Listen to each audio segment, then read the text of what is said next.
Nice to be back with all of you. Welcome to another Monday mindfulness meditation. Breathing in and breathing out. Returning once again to the present moment, which is the only moment,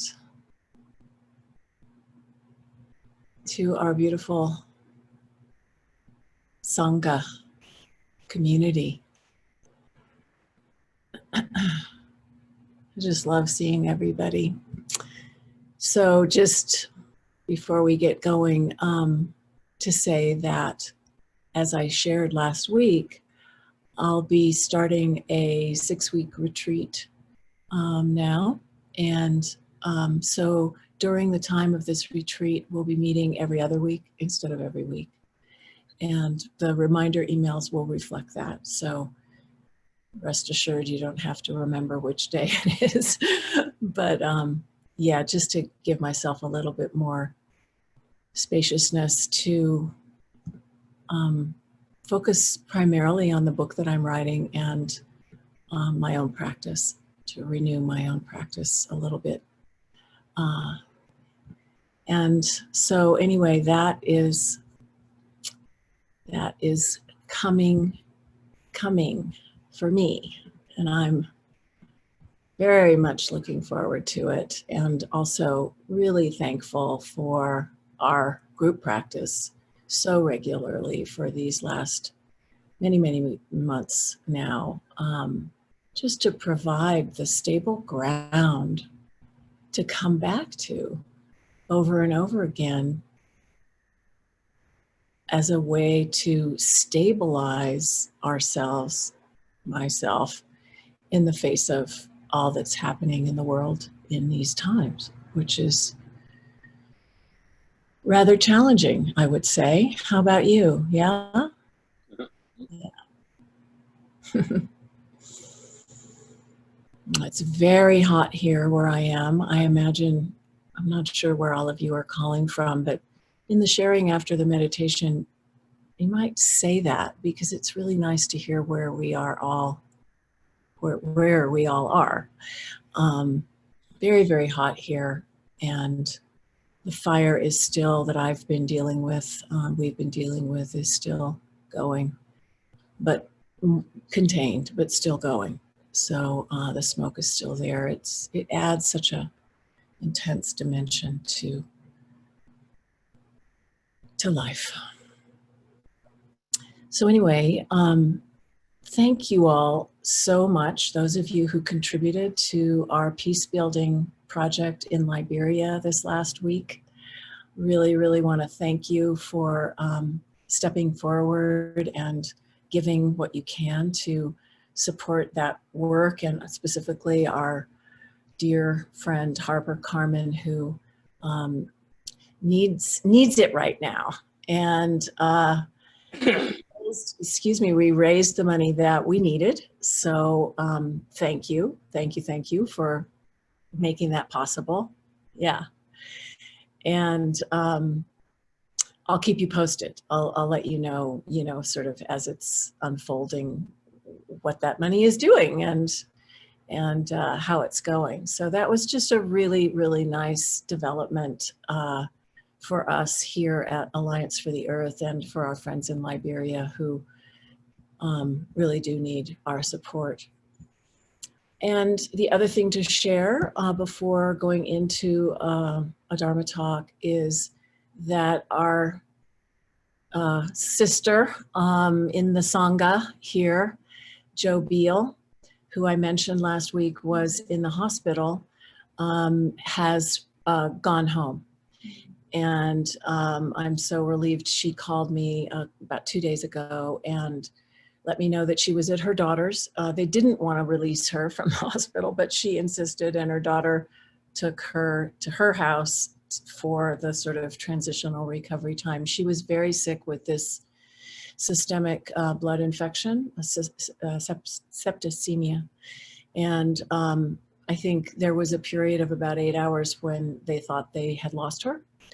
The doctors told her daughter that they didn't think she would recover, and she did. So, and then it was very dicey for, I think she was in the hospital for 9 days, but she's doing fine now. Well, fine, better. And she'll be coming here. I thought she might be here today, but she's not quite up for, the world of computers and all of that. So anyway, thank you for your prayers for Joe also.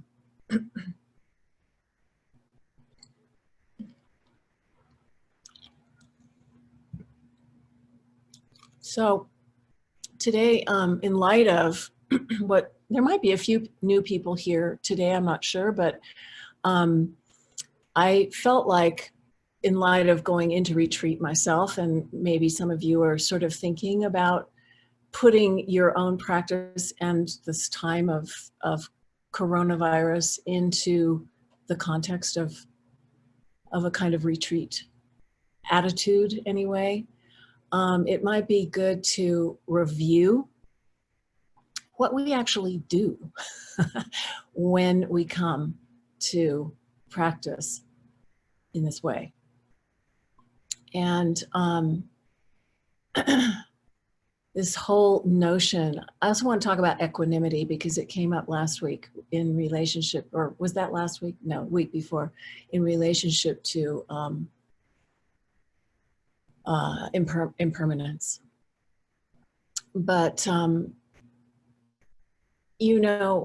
the way I see this practice is as a time to stop for a period, that we come together to sit, to walk, and to sit again, to recover ourselves, to stop the habit of constant thinking and busyness in order to recover ourselves, in order to come back to, as Thich Nhat Hanh would say, our true self, and to make a relationship with that part of ourselves, which is really dwelling in the great mystery, but to make friends with that place.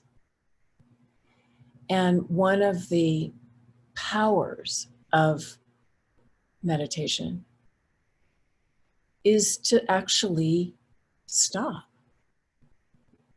The way that sort of manifests most obviously is to sit still for a little while and to notice our tendency to fidget and move and, have to do something, which we are so conditioned to,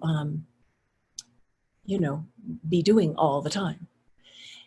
And so sitting still is a way to facilitate stilling the mind so that we can see what is under the surface. We can see what is not the habitual busyness that governs us day and night. So stilling the body, quieting down, actually entering into what we call noble silence. Silence to me is such a gift. Such an incredible gift to make peace with out there and to find those little pockets of quiet in our lives where we can start to hear, and see what we don't normally hear and see. And so to make friends with that silence as well, the quiet, to make peace with that part of ourselves that is under the surface of our everyday reality. So to be mindful in the practice of mindfulness is to be aware of what is happening as it is happening, so that when we're sitting, we know that we're sitting. Sounds so simplistic, but most of the time, if we're sitting, we're doing something else besides sitting. We're not even aware that we're sitting, or walking, or doing the dishes, or, whatever it is that we occupy ourselves with. So being mindful is to be present with what is happening as it is happening. We're not somewhere else in our minds as we're reading a book, or talking on the phone, or gardening, or whatever it is, at our jobs. We're right there. So we're filled with big mind, mindfulness, awareness. We're aware of X, Y, Z. So meditation is about awareness. It's not about thinking. And the habit of the mind is to be thinking all the time. Right? So we're training ourselves to rest awareness, rest attention. In this case, usually the practice of mindfulness uses the breath as the anchor for the mind. So whenever we become aware that we're thinking, we come back to the breath. And the breath relaxes the mind. And the breath connects the body to the mind, so that we come into our own experience right here and right now. And we're not carried away thinking about something in the future or in the past, but we're actually just right here.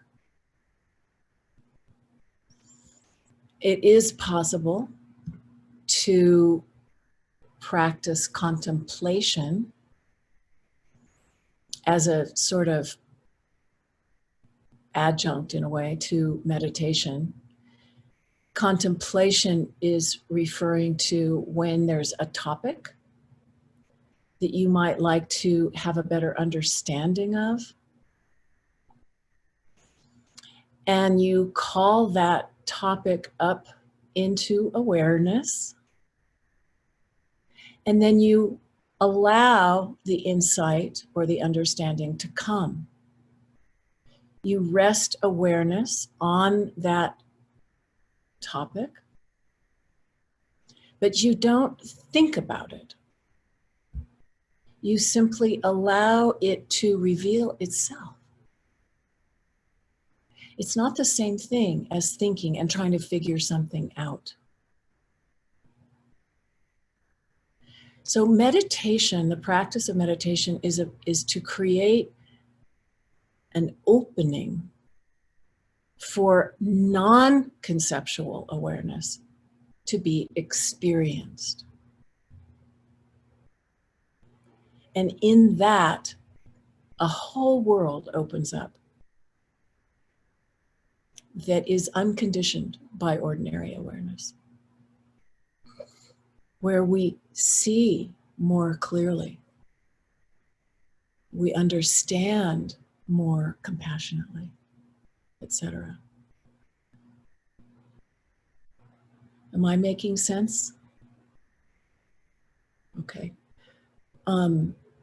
So resting awareness or practicing mindfulness, to me, those are kind of interchangeable.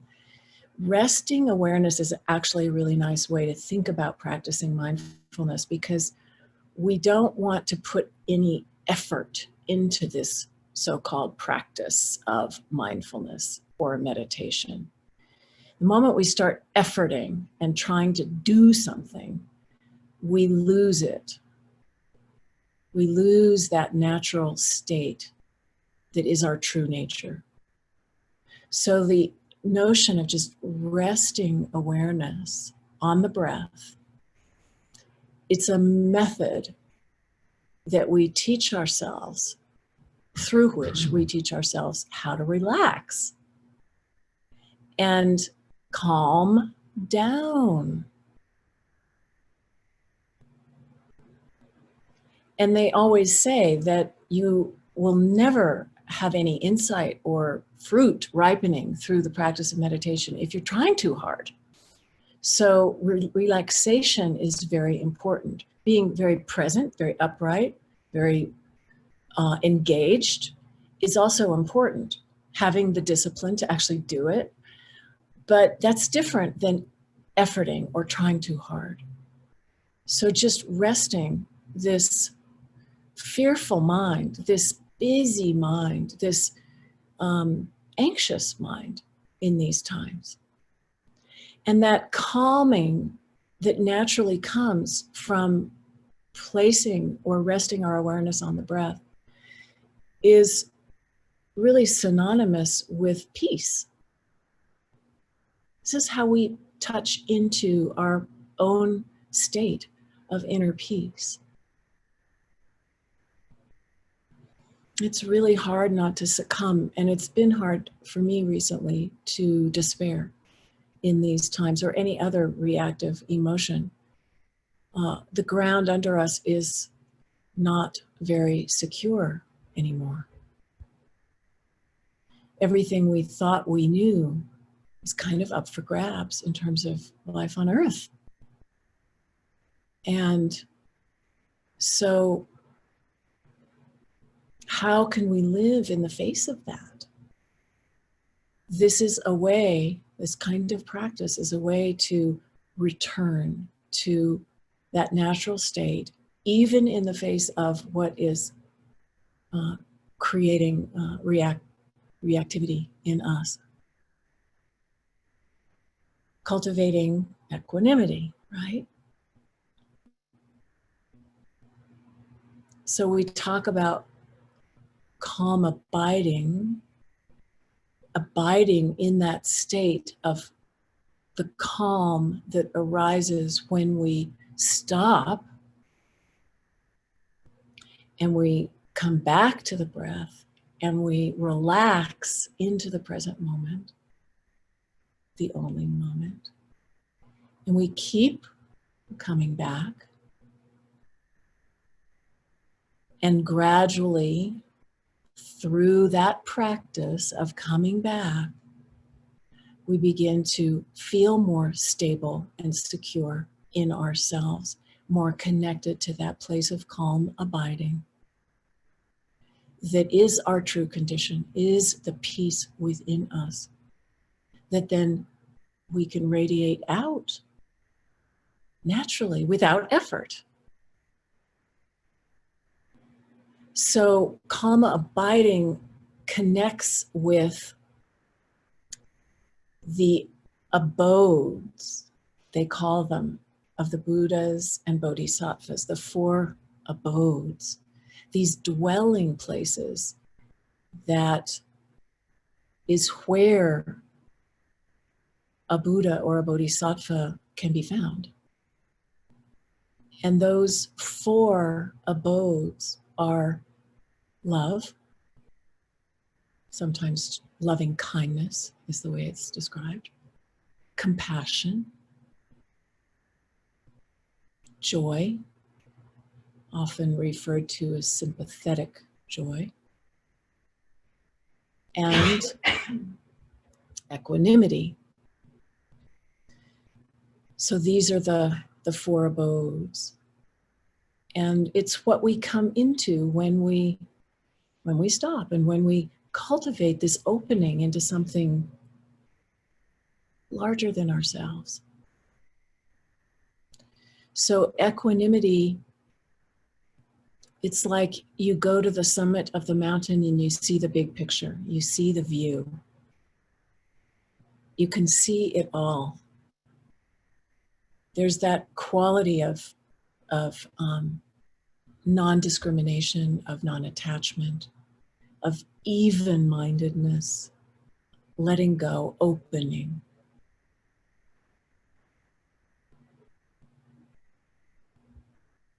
We think that equanimity is like indifference, but it's not indifferent.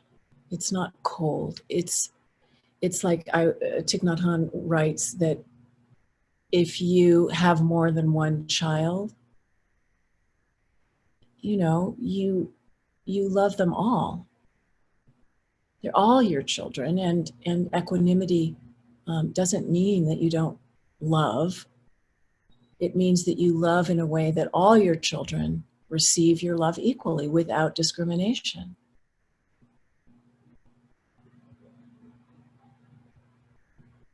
So we see everyone as equal.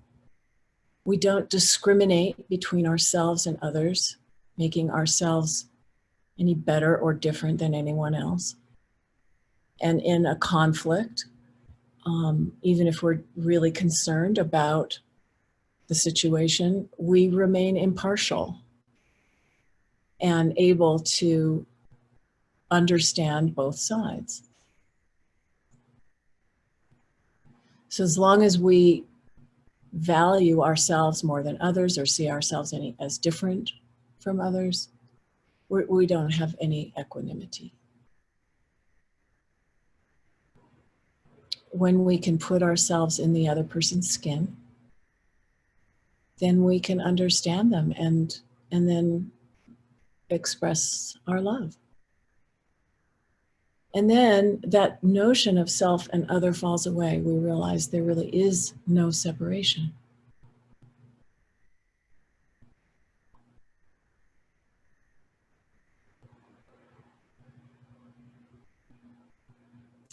So Thich Nhat Hanh wrote that true love allows us to preserve our freedom and the freedom of others.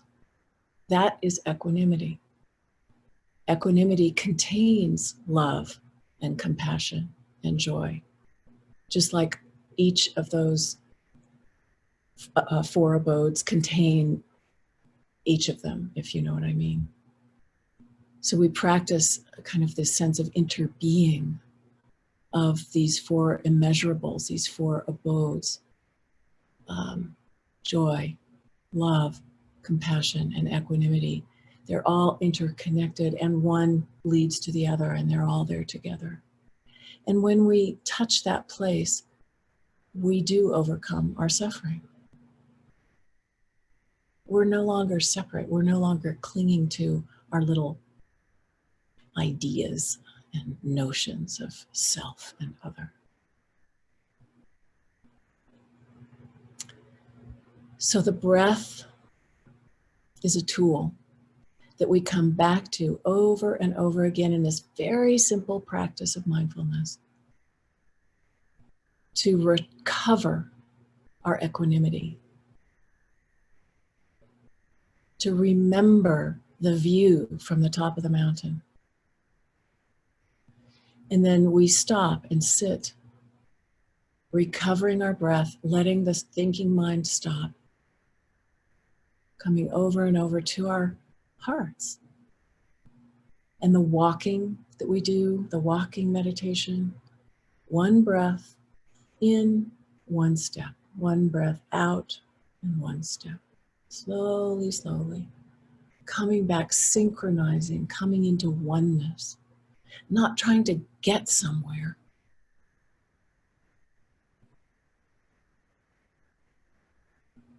And this is medicine. I know it's hard because we think we have to do everything, and we think we have to help bring about the change that is so called for in the world. And this is how we get there.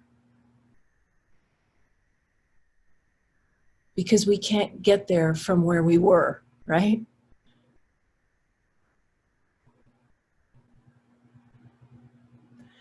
So I'll just close with a little pointing out instruction that Hugh and I received from a great teacher of ours by the name of Tsoknyi Rinpoche, who talked about that